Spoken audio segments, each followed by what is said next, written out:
Justice is crying out. Our children have died, something that has never happened in this country. The president has called them criminals,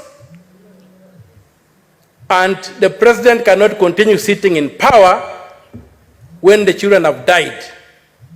And he said you do anything at whatever cost,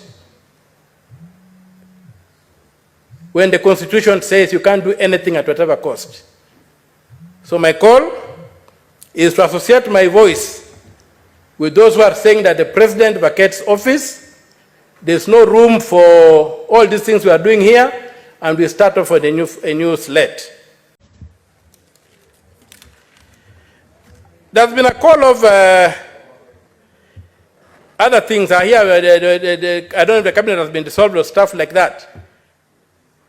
That is like putting balm on a wound.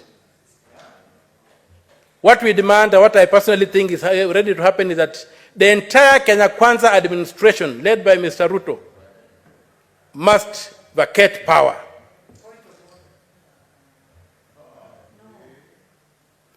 The call that Ruto must go is not an idle call. It's a call whose time has come. It's a call whose time has come. Mr. Ruto told us that criminals were on the streets. He has not produced a single criminal. You cannot be told lies every day. Senator Omtata. Yes, Mr. Speaker. Just have your seat. I made myself very clear on how we are going to conduct ourselves during debate on this motion. Inasmuch as we suspended points of order, I said let us be responsible in the way we debate, and let us be factual. You cannot call the president Mr. Ruto. This is not a kamkunji. This is the Senate of the Republic of Kenya. Proceed. Okay, I can call him Dr. Ruto. And President Ruto. I'm finishing. Dr. Ruto, His Excellency the President. Proceed. But he never ceased being a minister, so all those titles are apply to him, if my English is correct. So I'm demanding that President Ruto vacates office as the only honorable thing to do. He's unable to balance our budget. It has collapsed. Everything around him is collapsing. So you cannot say that his juniors should bear the burden. The ball stops with him, and the call that President Ruto must go is a call that must be applied. And as they say, a fish begins rotting with the head. So, and among my people they say, a river does not flow higher than its source. And when you look at the sun, you must blink. Justice is crying out.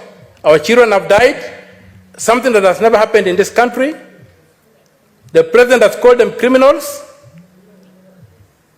and the president cannot continue sitting in power when the children have died. And he said you do anything at whatever cost,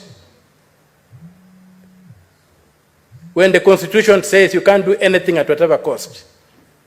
So my call is to associate my voice with those who are saying that the president vacates office.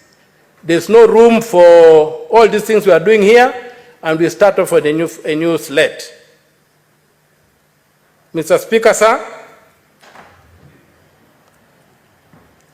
anything less than that will not avenge the blood that has been spilled on our streets.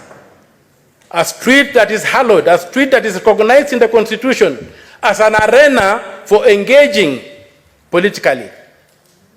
As the arena whereby, when this institution fails, the people of Kenya invoke Article 1 and go to engage. When you desecrate such a venue, you don't do anything. There's not even a call that these things should be investigated. Instead, they're trying to say that we go and have dialogue to assuage to see, I don't know how to distort what is happening, to do whatever, to see how. I just look at these people like prison guards who are fighting for who becomes the chief warden. Then they learn that there's a prison break. So they all forget about what they were fighting for. They say the first thing we must do is to ensure that this prison is not destroyed. Because their business is the prison. Their business is to keep the people in the prison. So they are now coalescing, forgetting about the fight they were having, who becomes the chief warden. Now they are saying the prison must be kept intact.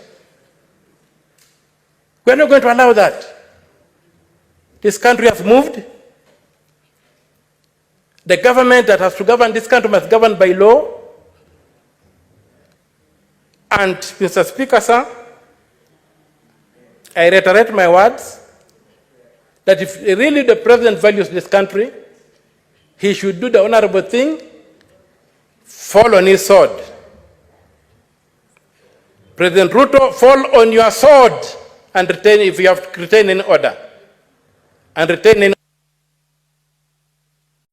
Well, 1 minute, you wind up your thoughts, Senator Omtata. Just 1 minute. Mr. Speaker, thank you. What I was saying is that,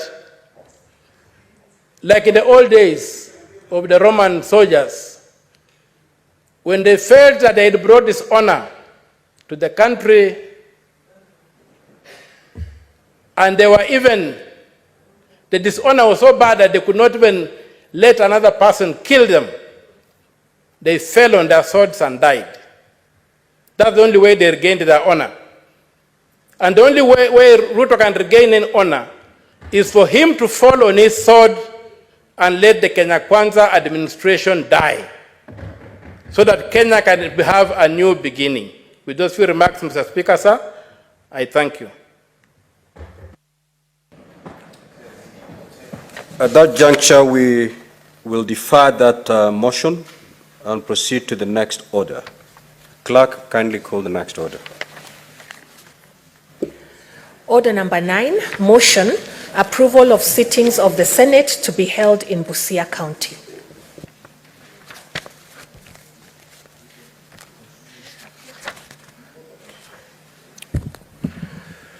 Senator Omtata, take your seat.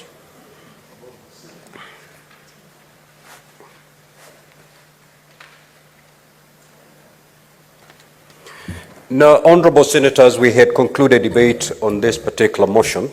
I will therefore proceed to put the question. That aware that the Senate of Kenya is established under Article 93 of the Constitution